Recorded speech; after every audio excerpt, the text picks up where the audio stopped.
araw po sa ating lahat. Ako po si Emmanuel O. Alejandre. Ito po ang aking daily devotion para sa ngayong July 31, 2024. And for today, we are going to talk about John chapter 15 verses 1 to 10 na nagdi-discuss sa deep connection to Jesus, no? So, unang-una, I want to introduce this topic by reading the passage of John 15 chapter 1 to 10 that is titled The Vine and the Branches. I am the true vine, and my Father is the gardener. He cuts off every branch in me that bears no fruit, while every branch that does bear fruit he prunes, so that it will be even more fruitful. You are already clean because of the word I have spoken to you. Remain in me as I also remain in you. No branch can bear fruit by itself, it must remain in the vine. Neither can you bear fruit unless you remain in me. I am the vine, you are the branches. If you remain in me and I in you, you will bear much fruit. Apart from me, you can do nothing. If you do not remain in me, you are like a branch that is thrown away and withers. Such branches are picked up, thrown into fire, and burned.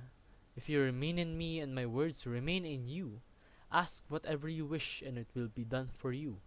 This is to my Father's glory, that you bear much fruit, showing yourselves to be my disciples. As the Father has loved me, so have I loved you. Now remain in my love. If you keep my commands, you will remain in my love, just as I have kept my Father's commands and remain in His love. So, pinipertain po dito sa verse na ito is, si Jesus po, siya yung vine. And tayo yung mga branches na connect sa vine na iyon. Na kung saan, siya yung pinanggagalingan natin ng lakas. Sinasabi nga rito, no?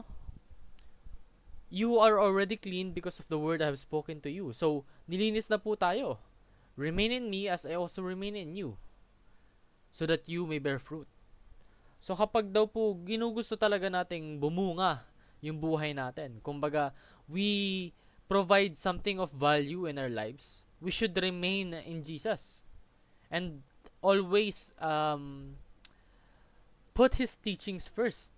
Kumbaga, i-prioritize po natin na totohanin yung mga utos niya at ang kanyang mga katuruan. Dahil kapag ginawa po natin yon, we remain in Him as He remains in us. And that will result in us bearing fruit. Kumbaga, magbubunga po tayo.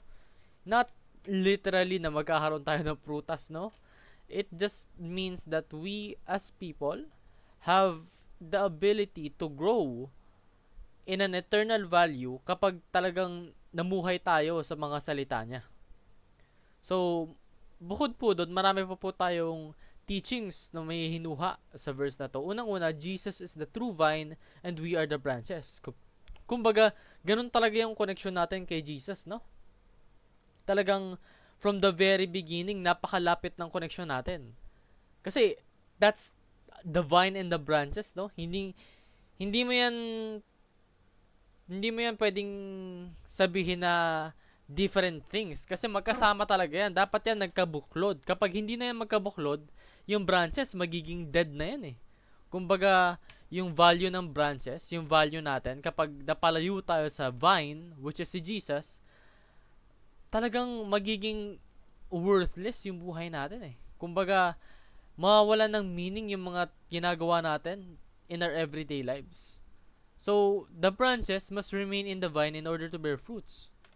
Sinasabi po rito na kapag gusto po talaga nating lumago, gusto po nating mag-improve bilang mga tao at bilang mga tagapasunod ni Jesus, we should remain in the vine.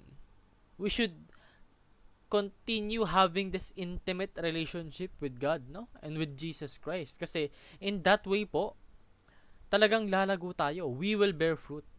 And lastly po sa teachings, the teachings of Christ is a sap that nourishes the branches in order to become fruitful.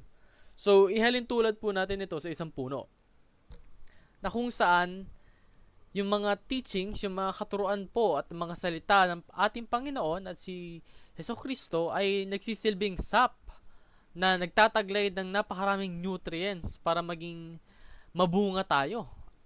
Kumbaga, in human terms, no, dapat pong lumapit tayo at makinig tayo sa mga salita at katuruan ng Panginoon at ang Hesukristo, dahil yung mga katuruan po ito ang magpapakita sa atin kung paano tayo magiging matagumpay sa buhay. So, paano nga ba natin ito magagawa, no? Unang-una, remain in the vine, not just attached to the vine. Kasi magkaiba po kasi yun eh. Yung initial process ng pagdikit mo sa Panginoon is pag-attach mo sa Kanya. Kumbaga, you have been introduced.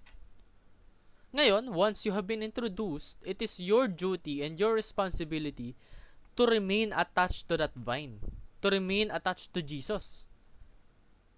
Kasi si Jesus na yung gumawa ng paraan upang magkaroon ng connection sa'yo. Ang gagawin mo is hindi mo sasayangin yung opportunity binigay sa'yo ng Panginoon at gagawin mo pang foundation yon para mas mapadikit ka sa Kanya. Maging mas intimate yung relationship mo sa Kanya.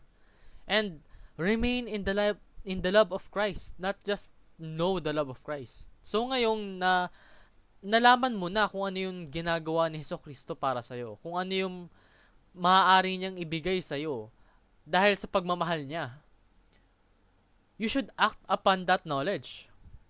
Gawin mo yung nararapat upang makatanggap ka pa lalo ng pagmamahal ng Panginoon. At gawin mo kung ano yung nararapat para maging deserving ka sa pagmamahal na yun. Kasi you already know that God's love, the love of Jesus Christ, is holy, is righteous, is powerful. So dapat remain in that love, no? And lastly, remain in the teachings of Christ, not just appreciate the teachings of Christ. So, ganito kasi yun, we have a tendency minsan na hindi isa buhay yung mga natututunan natin. Kumbaga, we understand the concept of these valuable life lessons, pero we choose not to live with those lessons, no? Not to put those advices with the way we do things. Kumbaga, yung way of living natin, hindi natin in-incorporate sa kung ano yung mga mahahalagang bagay na natututunan natin. Lalong-lalo na yung mga natututunan natin sa pamamagitan ng mga salita ng Panginoon. Pero we should avoid that, no? Sinasabi po rito na once you have been introduced to the teachings of Christ, isabuhay mo. Exercise it every single day, every single moment of your life. Kasi in that way, you will bear fruit. Lalago ka bilang tao. And mas mapapalapit ka pa sa ating Panginoon. So yun, no?